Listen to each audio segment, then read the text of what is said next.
Hello, everyone. I am Melissa Forziat. I am a keynote speaker and the host of this Halt and Catch Fire rewatch podcast. Now, when I speak, my topic is something that I call Take the Doughnut, which for me is another way to say carpe diem. It's about going after the things that you want in life.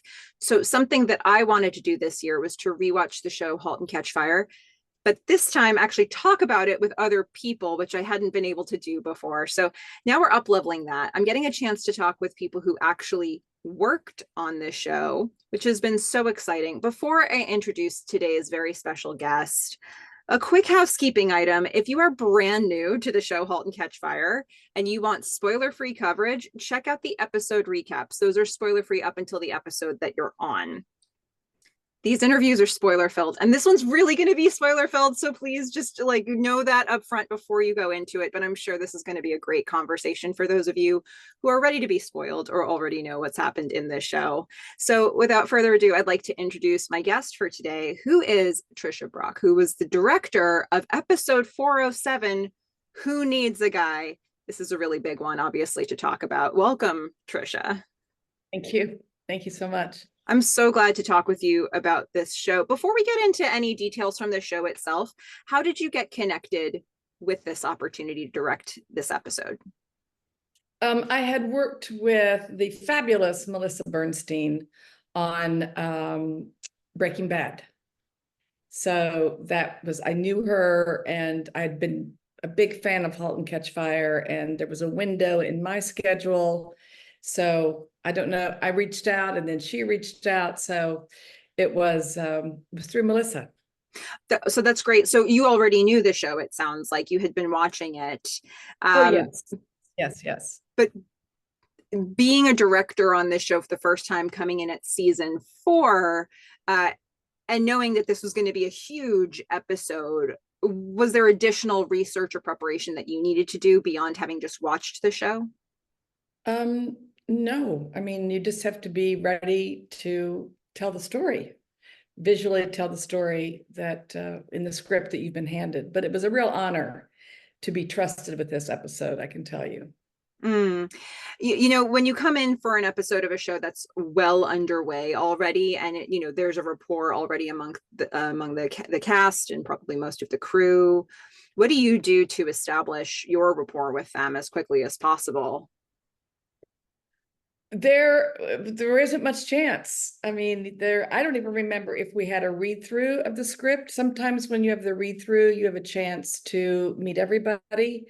But I don't remember because it's been over 10 years. Yeah. And I mean, I think establishing a rapport was very easy on this show because I was so in awe of these actors. I thought they were all just, I mean, the talent, Lee Pace, it was just amazing. And Scoot McNairy and Mackenzie Davis, I mean, Carrie Bechet, all of them were absolutely incredible. And I was just a huge, huge fan of theirs. So I'm sure I showed up with that kind of energy and my excitement to be working with them. And we were off. Yeah. You've certainly directed a lot of TV shows in your career. Is there anything in particular that stands out to you about working on this show? Anything that was different for you or something that really just jumps out when you think about it? Well, I mean, I've worked on things that I've loved and I've worked on things that I didn't. So this one is one of the shows that was just a tremendous opportunity and I loved it. I loved every second of working on it. So that jumps out. And there were just things that happened in the episode that were high points of my career, definitely. I mean, let's get into the episode and we'll see, look, I know for everybody that I'm interviewing, it's been a long time since you worked on this show. So I'm going to bring up some settings from the show, some moments from the show, and we'll see what sparks a memory here, because we start out this episode in Cam's Airstream. And I think this is a really interesting space. It is so cramped. It's so small. And a lot of times we're up very close in her face, in a small space as well. But then we're also going to see later in this episode that we see she goes on a hike with Alexa in her backyard, basically. And so there's this really interesting juxtaposition between the very cramped space and the just the wide open nature that she's in. I'm curious what it was like to shoot at this Airstream setting, and practically speaking, what that really involved, if it was all kind of in the same place, and how you kind of attained that juxtaposition for us. They had, we did shoot some exteriors of the Airstream on location, but it also was built.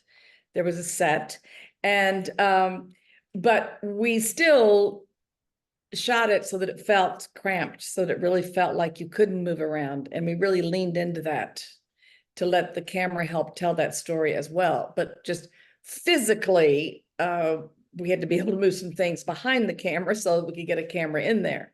But yes, we definitely use the space to help us tell the story of what she might be going through, how she might feel things are closing in on her.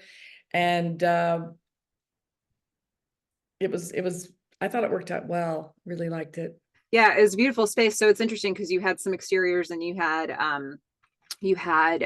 a set built. I've heard that there were like 2 Airstreams. So that sounds like that's what you're describing. Yeah, yeah. Yeah, perfect. So the first time I saw this episode, about midway through when Gordon is dying, and he's hallucinating Donna coming into the home. Like it's very abstract, his whole death. We don't ever see Gordon actually die, but we do. I remember thinking, wow, this is beautiful. Even on the first watch, knowing what was happening. We had seen a lot of choices in season 3 and 4 to play with lighting around Gordon as well, that I felt like is an indicator. It's like a little bit of a foreshadowing of what's about to happen. And it certainly really comes out in that scene. Tell us about working. Obviously, this is like, one of the biggest scenes of the show. Tell us about working on this and, some of what you did here. It was that scene is something I will never forget. I mean, it was phenomenal. And I have to give so much credit to Evans, who was my DP. And we talked about it, but I'll just never forget that day and the Steadicam operator moving with Scoot, and up ahead, off to the side, is Evans holding this little light. I mean, he's the DP, just holding this little light to, and it just was, you want to talk about a collaboration. That scene is the best example of an incredible collaboration, where it's just one of my favorite things about my job, where ideas start building on ideas, and we all elevate each other. And that's what happened in that scene. It was just really and I have to give lots of credit to the writer, Lisa Albert, because the scene, it was on the page. I mean, we took it a step further, obviously, but the inspiration for that scene, it was the writer. I mean, it was really just so great. Yeah, I mean, when you know that it's going to be him hallucinating, that certainly it gives you some directions to go in. Do you remember like what sort of things were you finding on the day that maybe weren't written in, but you were just by being in it the always setting? happens when, the actors come and bring to life everything that you've dreamed of or imagined, and then make it so much better than you could ever have dreamed of. I mean, just what they brought to that scene and their performances were so profoundly moving to me. It was one of the highlights of my career, that day of shooting. It really was amazing. I mean, it is something that continues to be brought up by fans of the show. If you look at lists of like, best character deaths on TV, or like most memorable character deaths on TV, this always comes up. Oh, that's so nice. Good. Yeah, it's such an important moment in the show. Okay, so in this episode, obviously leading to Gordon's death, we get some really powerful storyline moments with Haley, played by Susanna Skaggs, Gordon, Scoot McNairy, and Joe Lee Pace. We get, Susanna Skaggs, Haley gets a rebellious haircut, and Gordon's having to deal with that as a dad. We're getting Gordon looking around her room, realizing like, I don't know if I know my daughter the way that I Right. thought that I knew my daughter. We get Gordon asking for help from Joe, realizing that Joe maybe has some inside knowledge into Haley that he doesn't have. I mean, it's this really beautiful father and daughter story, Mhm. sort of wrapped up in the end of his life.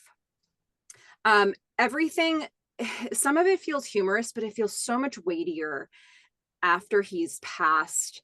Tell me a little bit about, like, knowing that you're building to Gordon's death. Mhm. What were some of the things that jumped out for you when you were looking at the script saying, like, I really need to build this a certain way to get there? I don't think it's performance. I mean, when Lee Pace arrives and comes rushing in I mean, all of that is, it's one of those situations where as a director, you need to create the space, a safe space where the actors can do what they do and feel protected and feel that they have the freedom to explore the scene as well as their characters. And I just think so much of my job is setting that up and getting out of the way. Just watching their choices, seeing what they bring to it. And then while watching it, I may have an idea and I will go after maybe we've landed what they wanted to do. And I'll say, what do you think about trying this? But I mean, it's just, that's where the magic happens, just watching what they do. Mm-hmm. Yeah, absolutely. To And that with end. actors like this, just sorry to interrupt, with Mhm. actors like this, I they've read it, we've all read it. We will talk about it and say, so just, but I'll never give actors of this incredible caliber um, any notes at the beginning. I just let them do what they want to do and let them find it. And then after 1, 2, 3 takes, if there's something that I've now observed that I see as possible, or maybe a new way of trying one little piece, I'll go in and say, what do you think?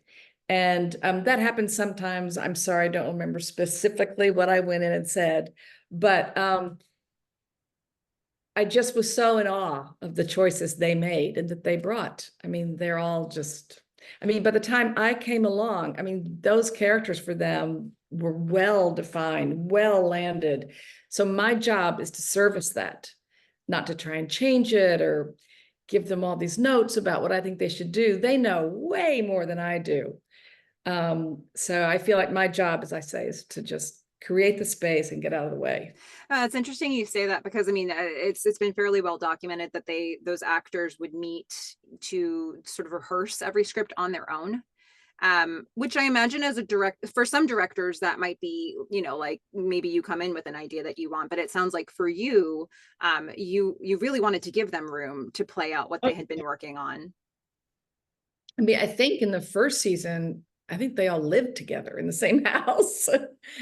uh, but yes, that is absolutely correct. I mean, they knew more about those characters because by the time I got there than I could ever tell them.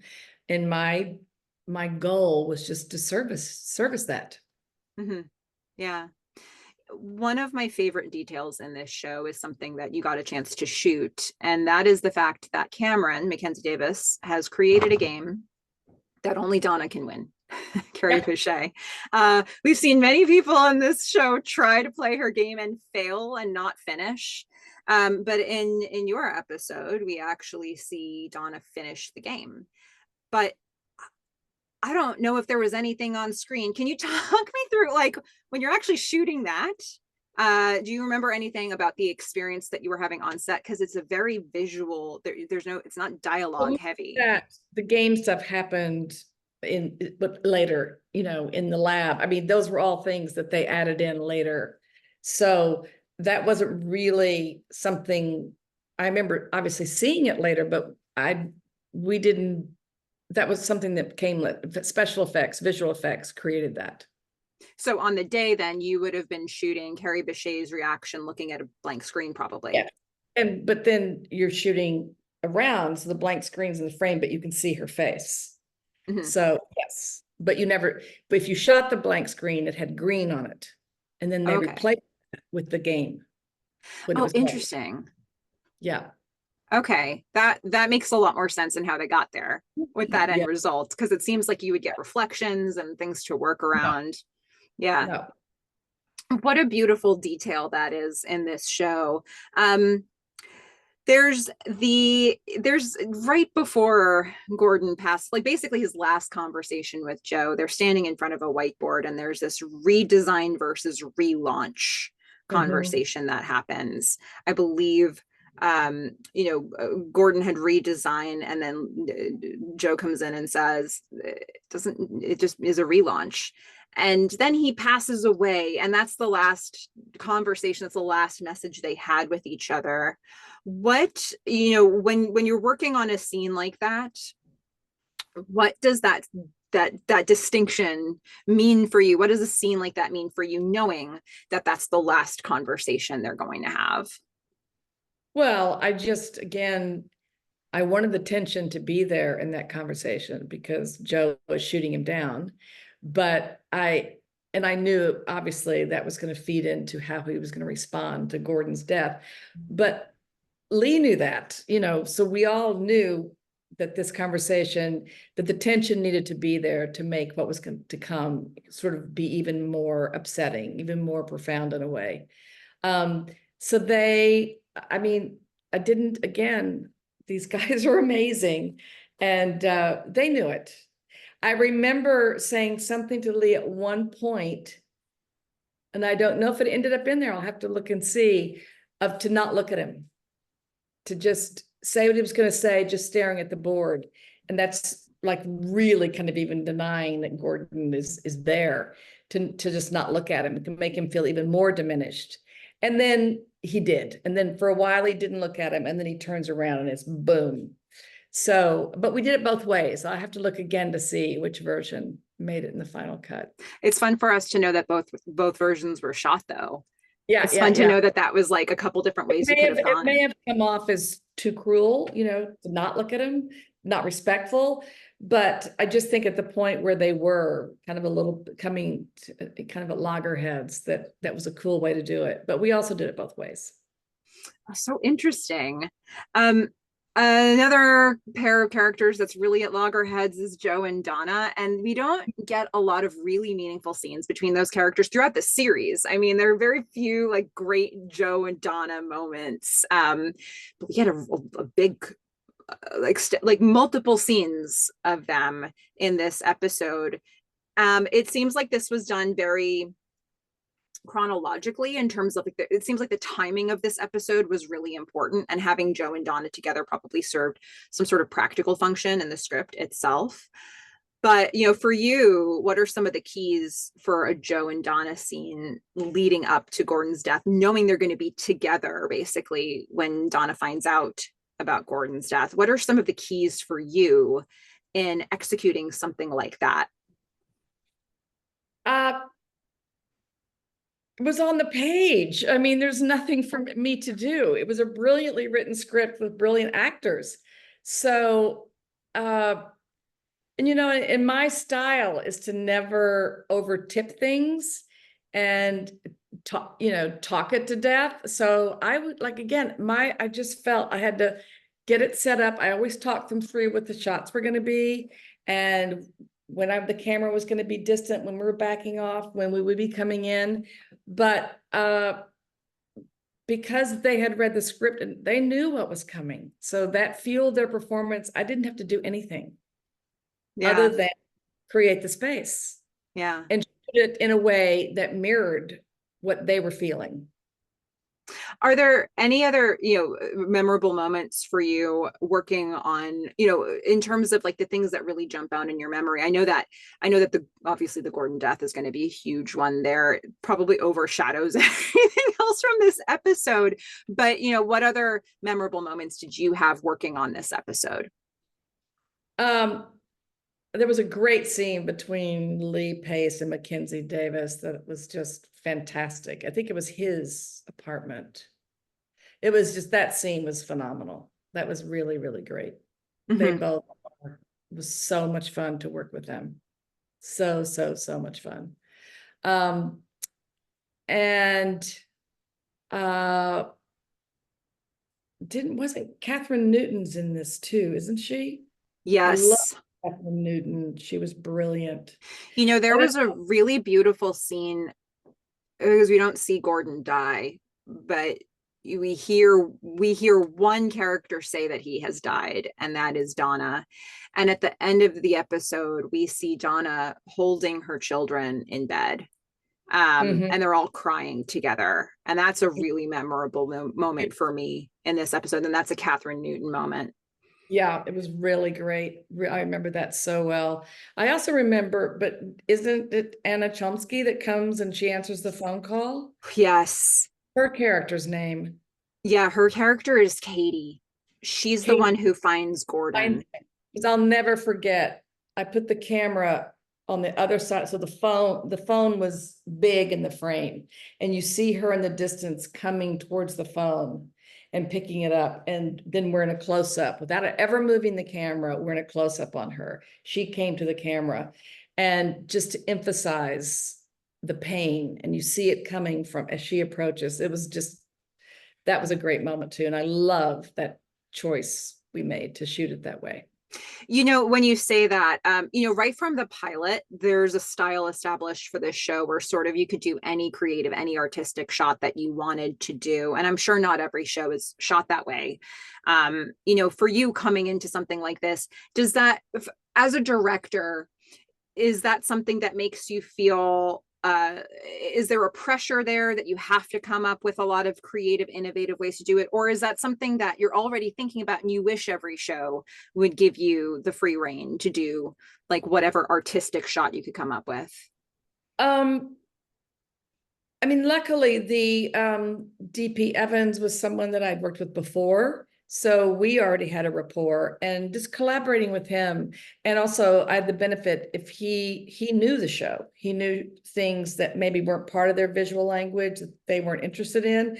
Obviously, if there was something that I felt strongly about, we had to do it anyway. I would talk to the producers. I don't remember that happening. But again, that is part of my job. My job is to come in and honor the show as it exists. They're not looking to me to reinvent it.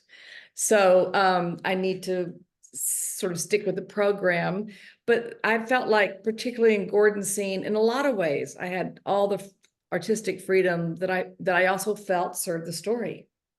Yeah, yeah. I mean, it's so inspiring, especially including like a detail like you mentioned with the phone being so big in the frame with Katie. I like that's something that when I go back and watch this episode, now I'm really gonna notice that. But there are just details that, by shooting from a different angle or in a different way, you look at the whole scene differently. Yes, yeah. Well, you can So interesting. imagine that whole scene leading up to, because as he came in and out of rooms, it was time passing. He was like walking through a dream, and organizing that and figuring out how those transitions would work, all in that space that wasn't very big, till he came all the way around and ended up back when his daughter was a baby. And that baby in that episode was Melissa Bernstein's baby, who's now like 12 or 13. But anyway, Oh, it was really, oh, that's such a yeah, special moment. it was really dear. I just saw Melissa in London recently, and we talked about that. So was that scene highly choreographed then? So like, Yes. does he Oh come gosh. in where there were no cuts there? No, there had to be cuts. I mean, Hmm. they had to change clothes and change time Okay. period, but it had to appear as though there were no cuts. So when he would come in, you had to make sure, like if Scoot was walking towards us, I had to make sure I had an angle behind him, so that then when we came around, like I would let him walk towards camera and then maybe out of frame. Then I would get behind him with the camera. We would follow him as he went into the next time period. So it felt seamless. Yeah. Wow. It's because from memory, it feels almost like a oneer, but it couldn't have It was been. meant to be, but there was no way to do that. I Yeah. mean, we kept all moving. It was all steady cam, but because it was different ages and different wardrobe. I mean, it kind of went backwards to going back to when his baby was born. Yeah. Oh, it's so beautiful. And the song, the song Baby Mine, which Oh, it was first introduced to us, I believe, in season 2, where little Haley can't get to sleep without Donna singing it to her. yes. And then, throughout season 4, we're getting these hints from Gordon that he's remembering the song, but he's never naming it. He's humming it, he's dialing it into a phone. And then it's going to be something very heavily featured here. But that was, let's see, Donna's humming it, I think, in that scene. So you would have probably heard that on set. That use of Baby Mine, what was sort of the history of that for you, or the significance of that for all of you while you were working on this? That was a decision made before I came, so I don't know. That would be something to ask the writers or producers. It worked brilliantly. I mean, that was always written into the script. That's what it was going to be. So that was part of, Chris and Chris, the creators. That was something that they had dreamed up long ago. I was just lucky enough to be part of it. And then you have to make the timing work if the character is going to be humming it in a scene. Yeah, it probably made continuity a little tricky, but Got there. yeah, you definitely got there in the end. I mean, is there anything else that you wanted to share about your experience working on this show?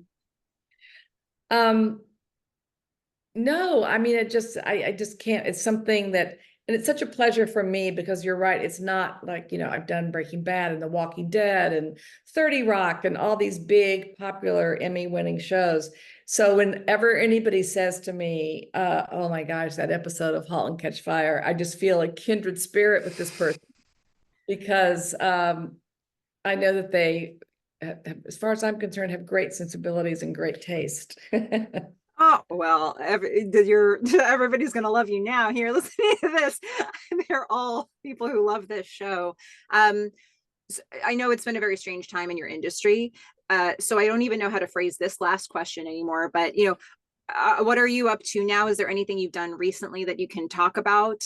What can you direct us to that you've worked on? I just shot a very different show for me, The Witcher on Netflix, which was great. I mean, a similar high point of my career, I mean, almost up there with Gordon's scene in Halt and Catch Fire, is I did the last 2 episodes of The Great. And I don't know if you've watched that show, but if it's another one that if you know, you know. And I really encourage you to watch it because there was a scene in the last episode with Elle Fanning that was, I'll never forget it as long as I live. It was amazing. And Nicholas Hoult, both of them. I mean, it was a thrill. And then I'm getting ready to direct a show that's shooting here called Young Sherlock. It's a Guy Ritchie show, and he's directing the first 2. And there's 8 of them, and I'm directing the last 2. And it's with Hero Fiennes Tiffin, Ray Fiennes and Joseph Fiennes' nephew. And this series, when it ends, however many seasons they get, it ends like right when the Arthur Conan Doyle novels start. So, and it's Joseph Fiennes, his uncle is in it, and Colin Firth is in it, and Natasha McElhone. So I'm shooting it in Wales and Spain. So that's going to be in December, January, February. Oh, that sounds amazing. I know, I'm excited about it. We're Really all going to excited. have to check this out. This is wonderful. I haven't seen a lot of Guy Ritchie's work, but what I've seen I've really liked. Yeah, So this is going to be good.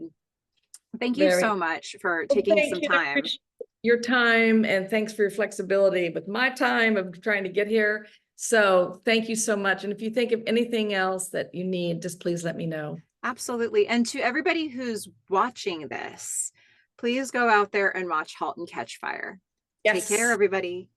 Bye.